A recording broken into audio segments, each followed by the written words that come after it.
ایسا نہیں ہے کہ کوئی جو ہے اسے دولت کی بدہضمی ہو رہی ہو اور کوئی وہ ہے کہ جو بھوکا مر رہا ہو، ایسا نہیں ہے۔ دیکھو ہمارے ہاں انسانی شرافت، انسانی عزت، انسانی پریسٹیج اور انسان کی حقوق بہتر سے بہتر شکل میں موجود ہیں، حریت ہے، آزادی اظہار رائے ہے، سب کچھ ہے۔ یہ کام اگر وہ امت کرے تو اس سے زیادہ خوش نصیب کوئی نہیں۔ پھر دنیا میں اس کو غلبہ ہوگا، دنیا کے خلافت اس کو دی جائے گی، دنیا کی امامت اس کو دی جائے گی، دنیا کی قیادت اس کو دی جائے گی۔ جیسے کبھی اقبال نے کہا تھا کہ سبق پھر پڑھ شجاعت کا، عدالت کا، صداقت کا، لیا جائے گا تجھ سے کام دنیا کی امامت کا۔ لیکن پھر وہی سبق پڑھنا پڑے گا جو صحابہ کرام نے پڑھا تھا۔ جب صحابہ کرام نے وہ سبق پڑھا تھا تو دنیا کی امامت اللہ نے ان کو عطا کی تھی کہ نہیں کی تھی؟ اگر تو اس کے مطابق عمل ہے تو ان سے زیادہ اللہ کو محبوب کوئی نہیں، اور اگر طرز عمل برعکس ہو جائے، کہیں کچھ اور کریں کچھ اور، کہیں یہ کہ قرآن پر ہمارا ایمان ہے اور اس کے قانون کو نافذ نہ کریں، کہیں یہ کہ ہماری تو محبوب ترین شخصیت محمد ہیں اور ان کی سنت کے اوپر عمل نہ کریں صلی اللہ علیہ وسلم، قرآن نے جس شے کو حرام کیا ہے اس پر اس کا استعمال کر رہے ہوں، اگر طرز عمل یہ ہو اور یہ طرز عمل اس حد کو پہنچ جائے کہ دنیا تانے دے یہ مسلمان کہاں اسلام، دنیا میں ہمیں دکھاؤ کہاں اسلام، یہ مسلمان کیا اسلام پر کاربند ہیں؟ جارج برنارڈ شاہ نے کہا تھا کہ میں جب قرآن پڑھتا ہوں تو محسوس کرتا ہوں اس سے بہتر کتاب کوئی ممکن نہیں، لیکن جب مسلمانوں کو دیکھتا ہوں تو محسوس کرتا ہوں ان سے زیادہ ذلیل قوم دنیا میں کوئی نہیں۔ یہ کنٹراسٹ ہے جو ہم اپنے وجود سے پیش کر رہے ہیں۔ کیا اس کی وجہ سے لوگ اسلام کی طرف راغب ہوں گے یا اسلام سے متنفر ہوں گے؟ کیا ہمارا منہ ہوتا ہے ہم باہر جاتے ہیں، اسی لیے ہم تو تبلیغ، میں تو کم سے کم وہاں جا کر جو مسلمان کھوئی ہوئی بھیڑیں ہیں امت محمد صلی اللہ علیہ وسلم کی، انہی کو ریکلیم کرنے کی کوشش کرتا ہوں، جیسے کہ حضرت مسیح نے کہا تھا میں تو بنی اسرائیل کے گھرانے کی کھوئی ہوئی بھیڑوں کی تلاش میں آیا ہوں۔ میرا منہ نہیں ہے کہ میں وہاں کسی امریکن سے بات کروں، وہ یہ کہے گا تم اپنا گھر تو سنوارو، فزیشین ہیل تھائی سیلف۔ تم ایک چھوٹا سا ملک نہیں چلا سکتے، تم نے اس کا بیڑا غرق کر کے رکھ دیا ہے، تم نے اسے کورٹ آف وارڈ بنوا دیا ہے آئی ایم ایف کا۔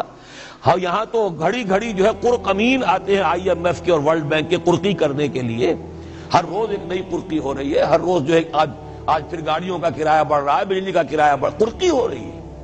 عوام کے اندر جو بھی راہسا رہ گیا اسے بھی چوسنے کا اور کشید کرنے کے لیے ایک حکومت کو گرا دو وہ تو بدنام کر دی گئی، دوسری حکومت لے آؤ اس کے ہاتھ میں کچھ کام کروا لو، وہ بدنام ہو جائیں گے تو ان کو بھی ہٹا دینا۔ ان کا کیا کھیل ہے؟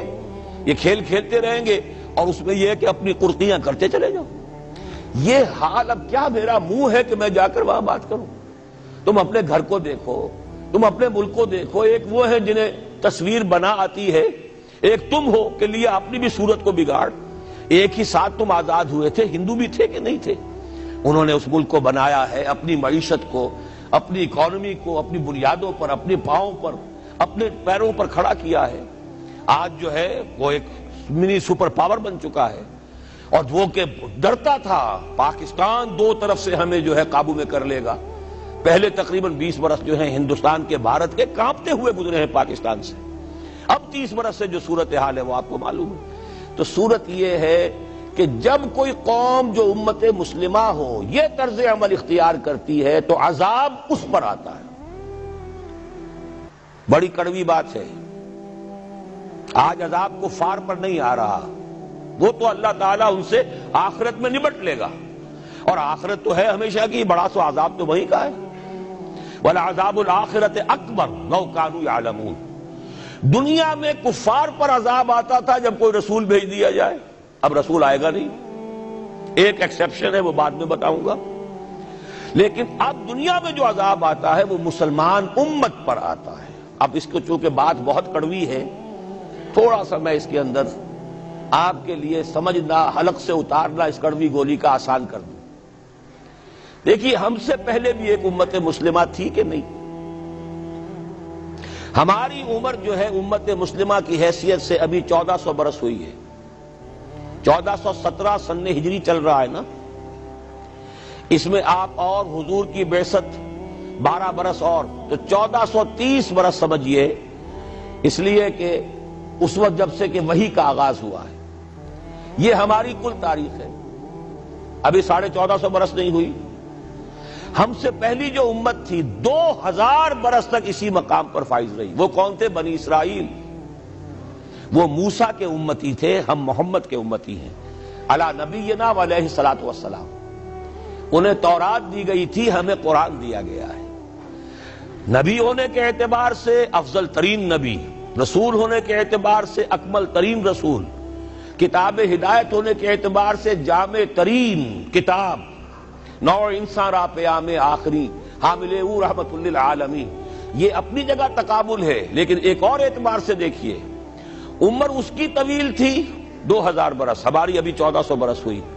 اور دوسری بات، اس امت میں 1400 برس تک کوئی وقت ایسا نہیں گزرا کہ کوئی نبی موجود نہ ہو۔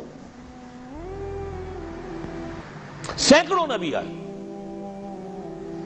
شروع ہوئی ہے 1400 قبل مسیح میں، جب تورات دی گئی حضرت موسیٰ کو، اور آپ کو معلوم ہے اس وقت 2 رسول تھے، موسیٰ بھی اور ہارون بھی علیہ الصلوۃ والسلام۔ پھر حضور کی حدیث بخاری شریف میں موجود ہے، کانت بنو اسرائیل تسوسہم الانبیاء کلما ہلک نبی خلفہ نبی۔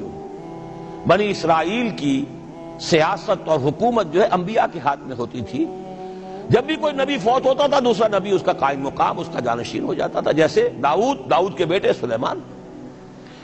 آخری جو نبی آئے ان کے ہاں وہ حضرت مسیح، اور ان کے ہم عصر حضرت یحییٰ علیہ الصلوۃ والسلام۔ تو یوں سمجھیے 2 سے شروع ہوا، 2 پر ختم ہوا، موسیٰ و ہارون، عیسیٰ و یحییٰ، درمیان میں 1400 برس، اور کوئی وقت ایسا نہیں ہے جب کہ کوئی نبی موجود نہ ہو۔ کیسی امت تھی!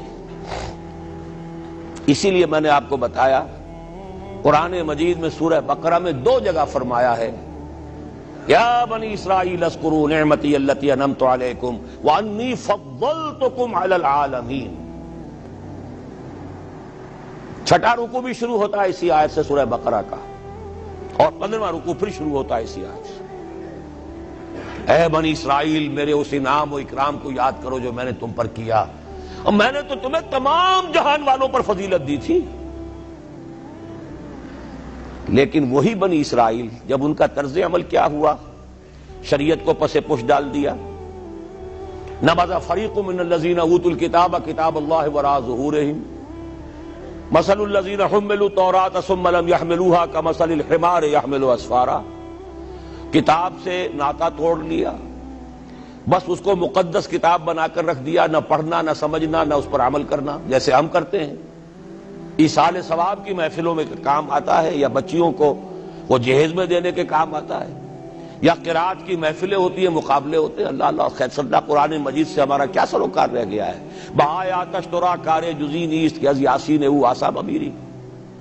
عیاشیاں کرتے تھے، بدماشیاں کرتے تھے، غلط کام کرتے تھے، لیکن انہیں خیال یہ تھا کہ ہم چونکہ ابراہیم کی نسل سے ہیں، موسیٰ کی امت میں سے ہیں، نحن ابناء اللہ واحباؤہ، ہم تو اللہ کے بیٹوں کے مانند ہیں، بڑے چہیتے ہیں۔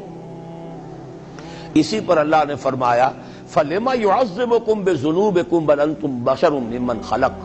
ایسے ہی تم چہیتے اور لاڈلے ہو تو اللہ تعالیٰ تمہیں عذاب کیوں دیتا رہا ہے؟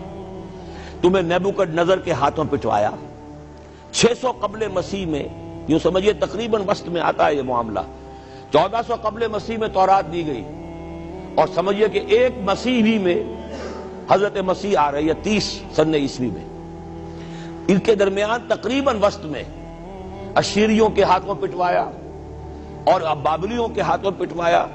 بخت نصر جس کو کہتے ہیں، نیبوکڈنیزر، 6 لاکھ یہودی اس نے قتل کیے یروشلم میں، 6 لاکھ کو قیدی بنا کر لے گیا، ہیکل سلیمانی گرا دیا گیا جو کہ ان کا کعبے کے درجے میں تھا، اور یہ کہ کوئی ایک متنفس نہیں بچا یروشلم میں، کوئی 2 اینٹیں سلامت نہیں رہی۔ انہیں لے گیا بیبیلونیا میں، کیپٹیوٹی، پیریڈ آف کیپٹیوٹی۔ وہاں سے واپس آئے، توبہ کی انہوں نے، حضرت عزیر علیہ السلام کی دعوت توبہ جو ہے، توبہ کی منادی کے نتیجے میں، تو پھر اللہ نے انہیں ایک موقع اور دیا، اور ان کی ایک بڑی عظیم سلطنت قائم ہوئی، مکابی سلطنت، اور پھر ٹیمپل جو ہے